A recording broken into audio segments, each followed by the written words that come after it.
memutuskan untuk menurunkan BI rate sebesar 25 basis point menjadi 4,75%, suku bunga deposit facility turun sebesar 50 basis point menjadi 3,75%, dan suku bunga lending facility turun sebesar 25 basis point menjadi 5,50%.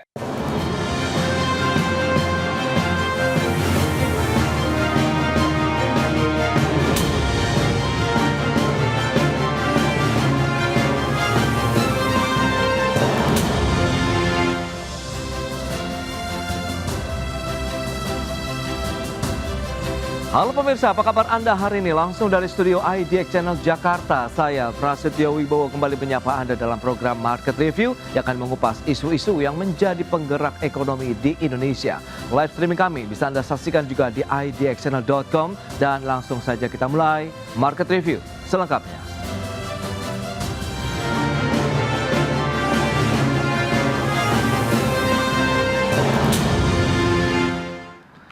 Baik pemirsa, kita akan berbincang terkait dengan langkah Bank Indonesia yang akhirnya menurunkan suku bunga acuan menjadi 4,75%, dan ini menjadi langkah berani begitu ya Bank Sentral untuk menurunkan di bulan September, dan keputusan ini sejalan dengan upaya bersama untuk mendorong pertumbuhan ekonomi dengan menjaga tetap rendahnya inflasi dan stabilitas rupiah. Memutuskan untuk menurunkan BI rate sebesar 25 basis point menjadi 4,75%, suku bunga deposit facility turun sebesar 50 basis point menjadi 3,75%, dan suku bunga lending facility turun sebesar 25 basis point menjadi 5,50%. Keputusan ini sejalan dengan upaya bersama untuk mendorong pertumbuhan ekonomi dengan menjaga tetap rendahnya perkiraan inflasi. Demikian hasil rapat Dewan Gubernur Bank Indonesia yang menurunkan kembali suku bunga acuan atau BI rate sebesar 25 basis poin dari sebelumnya 5% menjadi 4,75% di bulan September 2025. Bank Sentral juga menurunkan suku bunga deposit facility menjadi 3,75% dan suku bunga lending facility 5,5%. Dengan demikian level BI rate turun sebanyak 3 kali dalam 3 bulan terakhir. Keputusan Bank Sentral sejalan dengan upaya bersama untuk mendorong pertumbuhan ekonomi dengan menjaga tetap rendahnya perakiran inflasi tahun 2025 dan 2026 dalam sasaran 2,5 plus minus 1% dan stabilitas nilai tukar rupiah. Sementara itu penurunan BI rate hingga saat ini telah mencapai 125 basis poin sejak bulan September tahun 2024 menjadi 5% yang merupakan level terendah sejak tahun 2022 lalu. Berbagai sumber IDX Channel.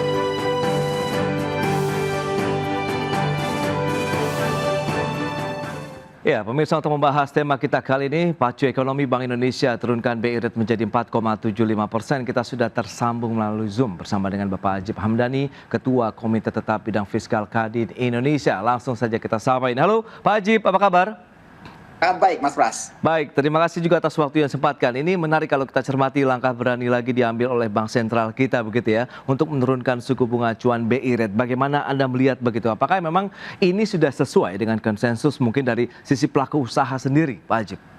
Ya, sejak kuartal kedua kemarin memang pelaku usaha memproyeksikan bahwa Bank Indonesia akan kembali menurunkan tingkat suku bunga acuannya sampai dengan akhir tahun nanti. Awalnya kita memperkirakan turunnya itu hanya sekali lagi waktu itu sebenarnya. Tapi kemudian kita cukup appreciate juga ketika pada bulan September ini ternyata Bank Indonesia sudah membuat penyesuaian kembali turun 25 basis point.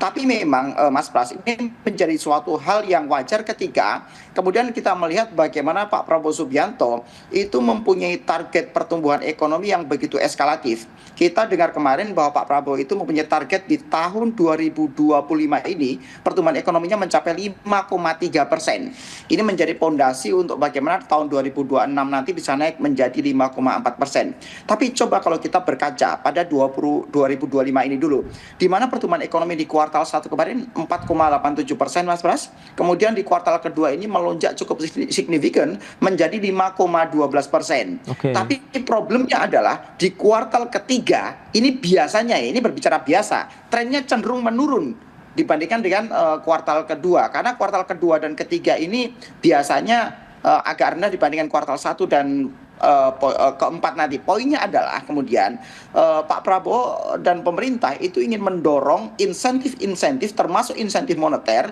sehingga pertumbuhan ekonomi lebih terpacu. Harapannya adalah di kuartal kedua tadi ketika sudah mencapai 5,12%, maka kuartal ketiga itu justru bisa naik di atas 5,12%. Untuk menggenjot itu tentunya dibutuhkan private sector itu bisa bertumbuh, dibutuhkan daya beli masyarakat itu juga membaik, dan dibutuhkan lapangan kerja itu bisa terbuka semaksimal mungkin sehingga daya beli masyarakat bisa tertopang dengan maksimal. Karena kalau kita lihat Mas Pras, bagaimana di kuartal kedua kemarin, pertumbuhan ekonomi memang betul mencapai 5,12%, tapi konsumsi masyarakat yang menopang signifikan pertumbuhan ekonomi itu tetap di bawah 5% pertumbuhannya. Artinya di sini masih banyak menyisakan PR yang harapannya bagaimana di kuartal kedua nanti itu bisa menjadi lebih baik untuk setiap variabel makronya.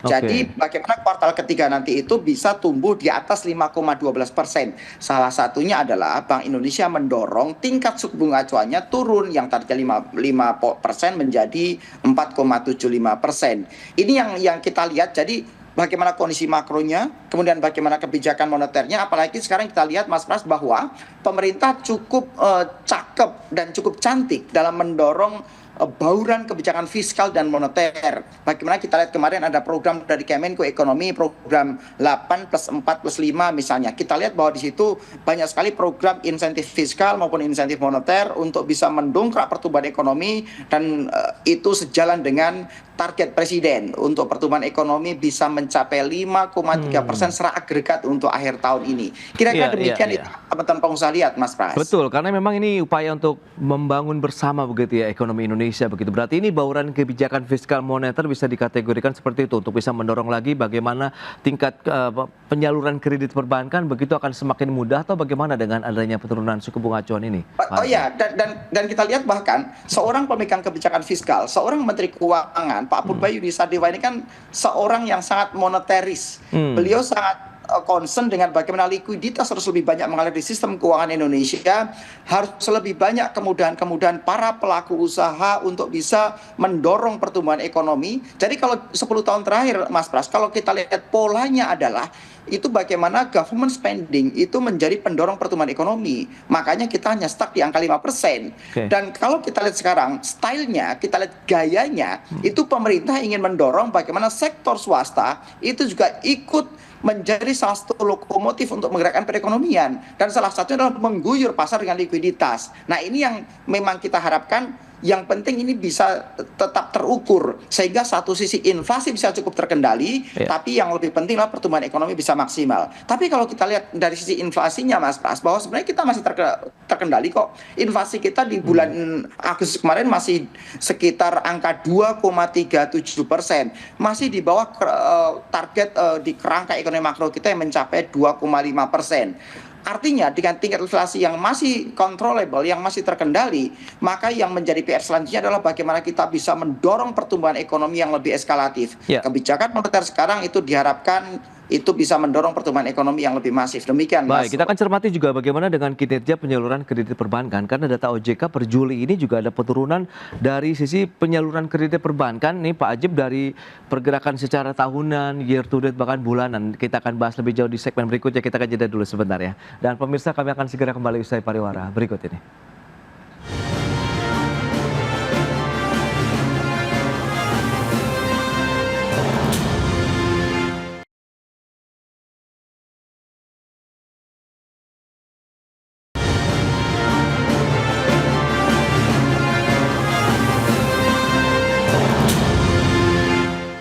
Ya, terima kasih Anda masih bergabung bersama kami dalam Market Review, pemirsa. Dan berikut ini kami sampaikan sejauh mana pergerakan dari suku bunga acuan BI Rate. Begitu data selengkapnya bisa Anda saksikan di layar televisi. Nah, ini kita akan cermati dari Desember 2024 sampai dengan September 2025. Sempat memang berada di 6% begitu ya di akhir tahun 2024. Kemudian Bank Sentral menurunkan menjadi 5,75% yang bertahan dalam 4 bulan terakhir. Kemudian diturunkan lagi menjadi 5,5% di tanggal 21 Mei. Kemudian ini juga berlanjut sampai dengan pergerakannya 2 bulan terakhir, dan di Juli turun 5,25%, Agustus turun lagi 5%, kemudian September turun menjadi 4,75% untuk pergerakan suku bunga acuan kita begitu ya dari Bank Sentral. Selanjutnya, bagaimana dengan penyaluran kredit perbankan? Ini data dari Otoritas Jasa Keuangan, pergerakan dari Mei, Juni, Juli begitu ya. Kita lihat dari sisi pergerakan tahunan, year to date dan juga month on month-nya.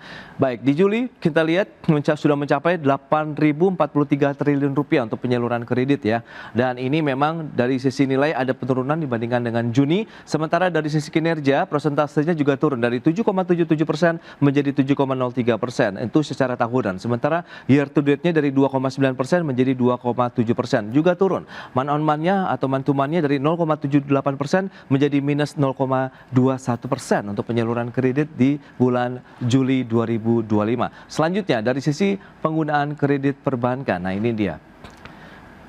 Ini ada kredit modal kerja, kredit investasi dan juga kredit konsumsi. Memang yang paling tumbuh cukup yang lumayan begitu bisa dikatakan karena double digit adalah kredit investasi. Di bulan Mei 13,74%, Juni 12,53%, ada penurunan. Kemudian di Juli 2025 juga trennya turun 12,42%. Meskipun yang paling tinggi mendominasi adalah kredit investasi. Itu dia. Dan selanjutnya bagaimana dengan risiko kredit perbankan? Kita akan cermati bersama untuk saat ini bagaimana perbankan kita menanggung dari kredit dari sisi penyaluran yang disampaikan. Ada NPL gross, kemudian NPL netnya, non-performing loan, begitu. Kemudian ada juga loan at risk-nya. Kita lihat dari pergerakan dari Januari sampai dengan Juli 2025. Tercatat 9,68% untuk loan at risk. Sementara kita lihat dibandingkan dengan bulan sebelumnya 9,73% ada penurunan, tapi dari sisi NPL netnya dari Juni ke Juli ada kenaikan dari 0,84% menjadi 0,86%. Sementara untuk NPL gross-nya juga tidak jauh berbeda, dari 2,22% naik lagi menjadi 2,28%. Nah, ini data-data ini kita akan bagaimana begitu perbincangan ya bersama dengan Pak Ajib Hamdan ini. Baik, Pak Ajib, dengan beberapa data tadi yang sudah disampaikan, Anda melihat seperti apa likuiditas, kemudian penyaluran kredit, kemudian dari sisi resiko penyaluran kredit begitu yang dari perbankan salurkan kepada masyarakat menurut pandangan Anda nih Pak Ajib? Oke, saya akan mengambil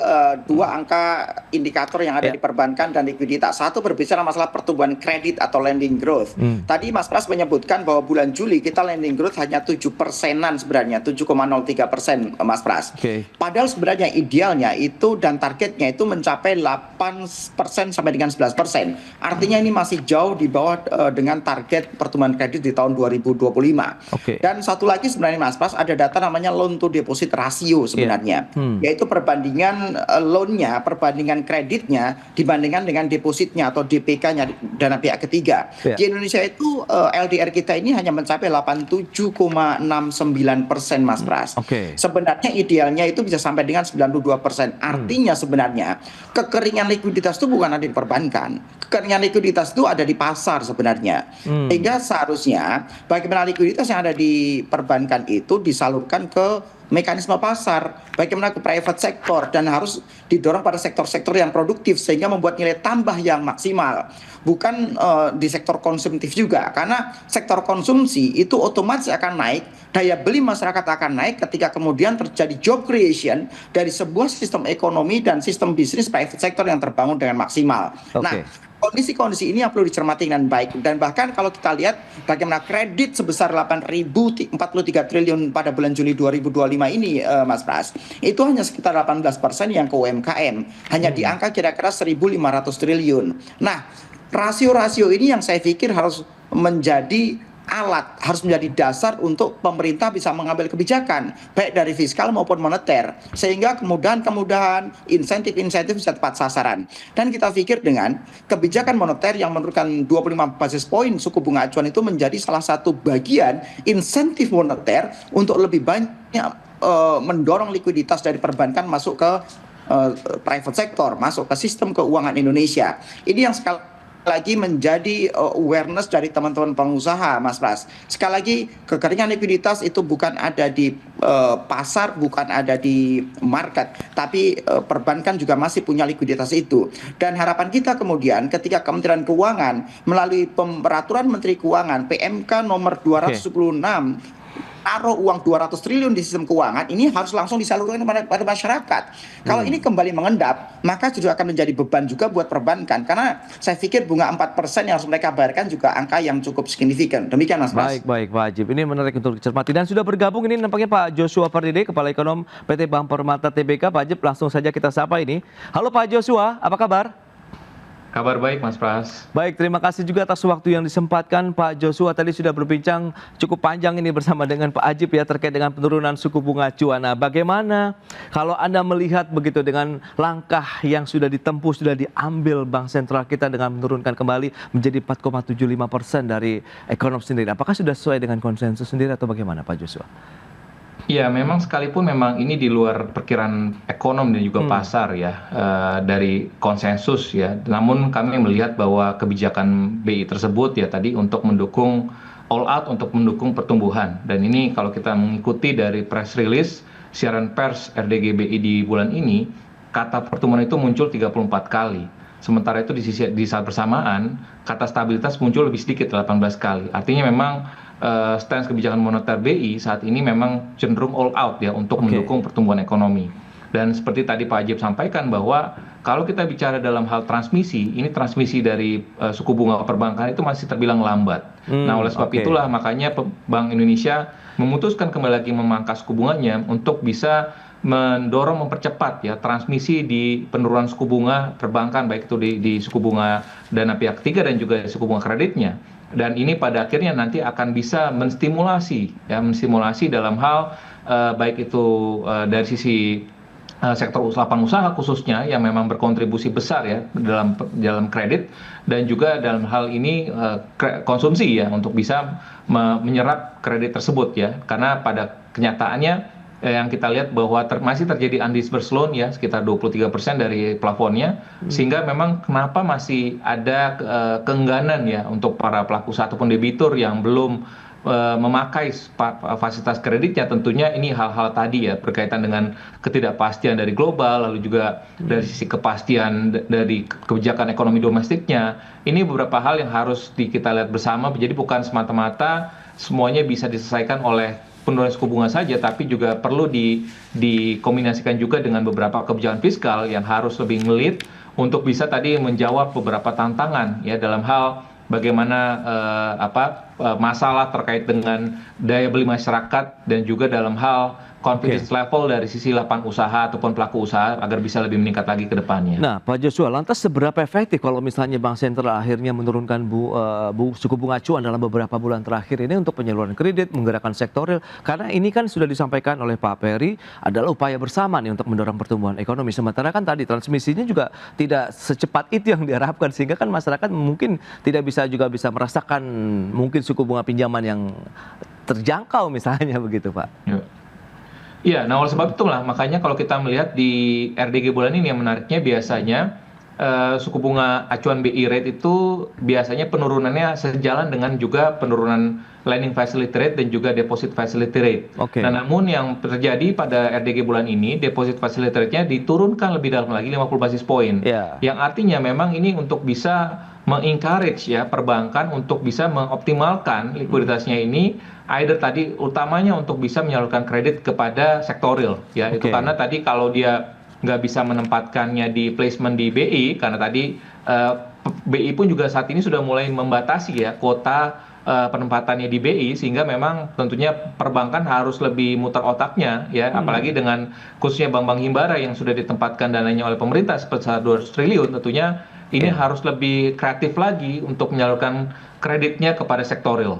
Nah, itu dia strateginya seperti apa sih kalau kita ingin menyalurkan dana yang cukup besar? Karena kan ini 200 triliun yang disebar untuk beberapa bank BUMN. Kita akan bahas lebih jauh di segmen berikutnya. Kita akan jeda sebentar Pak Ajib dan juga Pak Joshua. Dan pemirsa, kami akan segera kembali sesaat lagi.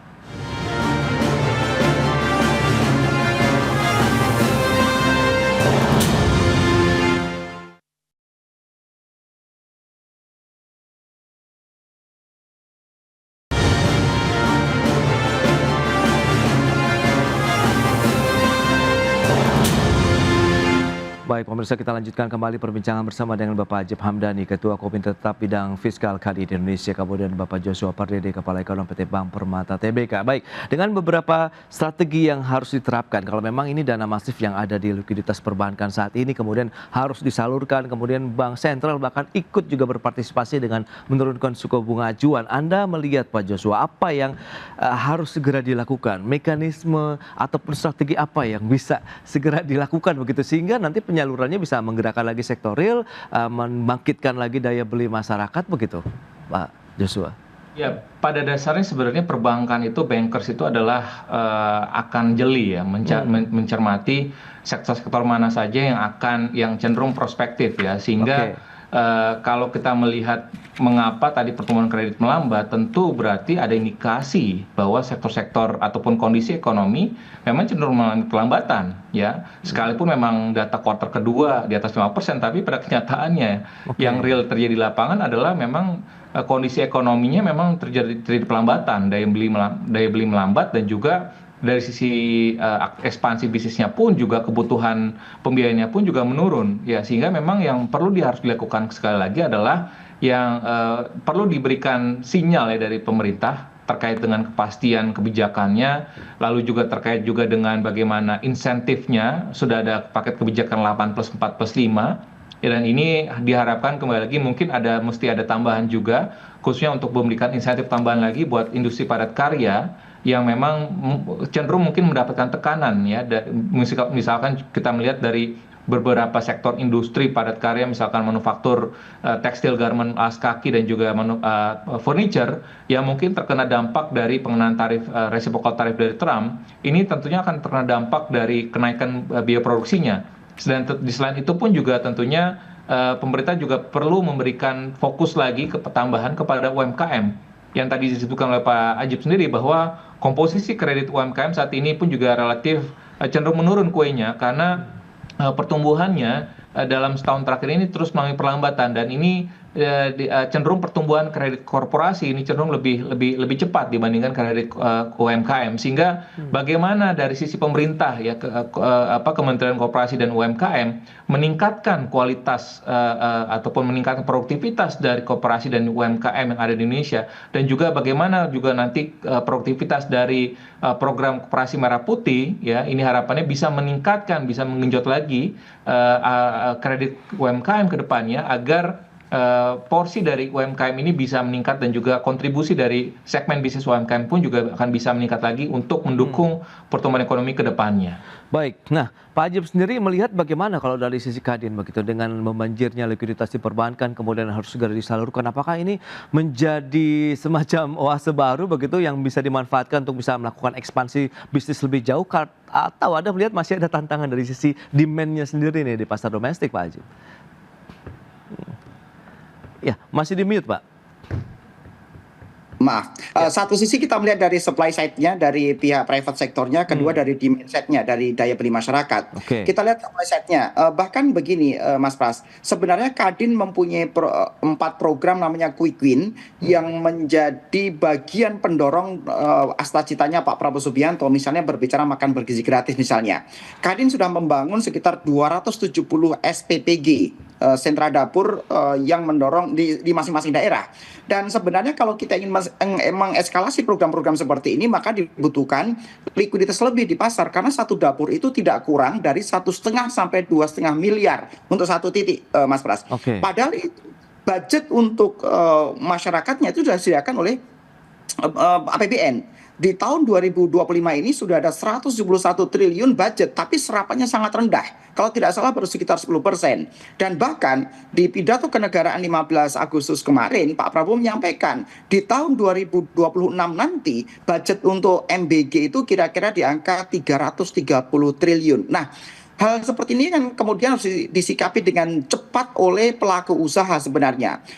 Ketika kemudian pemerintah menyediakan di APBN, tapi kemudian ketika serapannya rendah, ya maka itu tidak akan bisa menjadi bagian pendorong pertumbuhan ekonomi yang signifikan. Harapan dari Presiden adalah bagaimana sebenarnya program-program yang sudah didesain di APBN dan juga termasuk kebijakan-kebijakan fiskal maupun moneter yang didorong itu adalah juga untuk mendorong pertumbuhan ekonomi. Makanya tadi Mas Joshua dengan presisi menyebutkan bahwa pemerintah itu cenderung, saya sampaikan cenderung lebih mendorong pertumbuhan dibandingkan stabilitas. Ketika kemudian ini harus diatur ritmenya. Karena sekali lagi stabilitas kita itu relatif terjaga karena pertumbuhan ekonomi kita ini kan ditopang oleh konsumsi domestik sekitar 57% secara signifikan, Mas Pras. Sehingga kemudian kemarin juga relevan dengan Pak Menteri Keuangan yang menyampaikan ketika kemudian kita bisa membangun ekosistem bisnisnya dengan baik dan maksimal, Indonesia ini mempunyai sebuah local domestic demand yang luar biasa dengan 280 juta orang.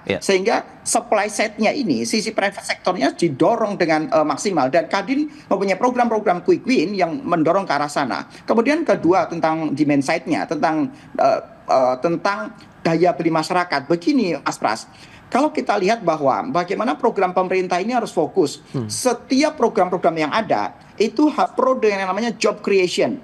Karena satu-satunya untuk bisa mendorong pertumbuhan ekonomi yang baik, kalau tidak dengan UMKM yang bertumbuh adalah dengan job creation yang terserap dengan adanya private sector yang sehat. Ini yang kita bangun, karena kalau kita mengharapkan orang mampu belanja karena government spending misalnya diangkat jadi PNS yang digaji oleh pemerintah, berapa banyak orang yang bisa diangkat jadi PNS. Tapi kemudian ketika pemerintah bisa mendorong private sektornya dengan baik dan job creation-nya berjalan dengan baik, maka saya pikir ini bisa menjadi penopang daya beli masyarakat yang maksimal. Demikian Mas Pras. Itu dia job creation yang paling utama begitu untuk bisa mengurangi ya tahu pengangguran kita kan cukup banyak saat ini begitu di wilayah pedesaan dan juga perkotaan begitu. Meskipun kita tahu ada juga tadi 8+4+5-nya itu memang khusus untuk penyerapan tenaga kerja. Nah, dengan likuiditas yang ada, kemudian The Fed juga ikut menurunkan, Pak Joshua, Anda melihat proyeksi untuk suku bunga acuan ini akankah juga ikut menguatkan lagi nanti penyaluran kredit di masyarakat begitu? Berarti kan kemungkinan ada ya tadi suku bunga pinjamannya diharapkan memang bisa turun begitu, Pak Joshua. Iya, kembali lagi ini diharapkan akan berproses secara paralel di mana transmisi penurunan suku bunga terus akan berjalan dengan lebih cepat lagi di perbankan dan juga efektivitas produktivitas tadi ke program-program pemerintah, belanja pemerintah bisa lebih dipercepat lagi dalam beberapa bulan ke depan ini, sehingga nanti ke depannya permintaan kredit pun juga akan sendirian dengan muncul ya. Dengan demikian nanti pada akhirnya pertumbuhan ekonomi pun juga akan terangkat ya dengan kombinasi tadi ya, transmisi suku bunga dan juga dengan adanya permintaan kredit yang meningkat, sehingga tentu yang bisa kita harapkan tadi bagaimana program 8+4+5 ini khususnya tadi dari sisi penyerapan tenaga kerja dan juga MBG ini harus benar-benar difokuskan oleh pemerintah, karena realisasi misalkan penyerapan tadi Pak Ajib sudah sampaikan juga realisasi penyerapan misalkan belanja MBG ini masih cukup rendah.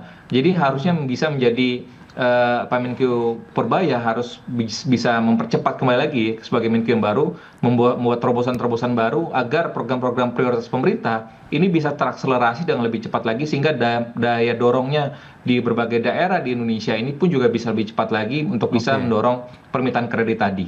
Baik, terakhir Pak Ajib, Anda melihat bagaimana potensi ke depan begitu untuk dunia usaha kita begitu dengan penurunan suku bunga acuan, kemudian dengan beragam kebijakan-kebijakan stimulus ekonomi yang sudah disalurkan untuk menggenjot lagi begitu di semester kedua untuk pertumbuhan ekonomi kita 5,3% ini yang sudah ditetapkan begitu. Ya, dengan insentif moneter yang ada, dengan turunnya tingkat suku bunga acuan mencapai 25 basis point ini, Mas Pras, dan juga kebijakan fiskal yang pro dengan likuiditas, berarti kan artinya kebijakan fiskal juga sangat monetaris juga ini, Mas Pras. Maka harapan dunia usaha adalah pertumbuhan kredit kita bisa mencapai 8% sampai dengan 11% sesuai dengan target awal. Dan kemudian secara agregat bisa mendorong pertumbuhan ekonomi mencapai dengan 5,3% di akhir tahun ini. Demikian Mas Pras. Baik, itu dia yang menarik perlu dicermati bahwa ini memang perlu diapresiasi. Tapi yang lagi-lagi actionnya, bagaimana implementasinya di lapangan begitu yang bisa menggerakkan lagi benar-benar sektor real, kemudian daya beli masyarakat, penyaluran kredit juga semakin mungkin persyaratannya agak dimudahkan bagi masyarakat yang memang memiliki usaha begitu di sana. Baik, Pak Ajib, Pak Joshua, terima kasih banyak atas waktu sharing dan update yang sudah disampaikan kepada pemirsa pada hari ini. Selamat melanjutkan aktivitas Anda kembali. Salam sehat, sampai berjumpa kembali. Terima kasih Pak Ajib, Pak Joshua. Terima kasih Mas Pras, terima kasih Mas Joshua.